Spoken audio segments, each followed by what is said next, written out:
Galeria Banto, onde fica o melhor chopp Heineken de Porto de Galinha, no quiosque Cajucaia.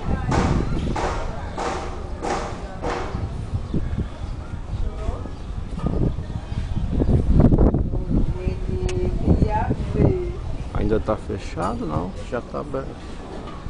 Esse aqui estaria fechado, que abre às 3 horas, são 2 e pouco, mas já tá aberto. Seu Bill. Ó o seu Bill.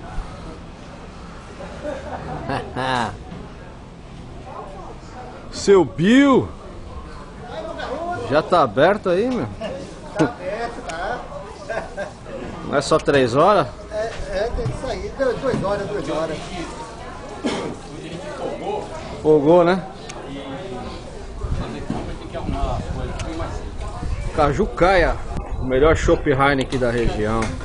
Caiá, né? Cajucaia. Vamos tomar um, né? Pra não perder o costume.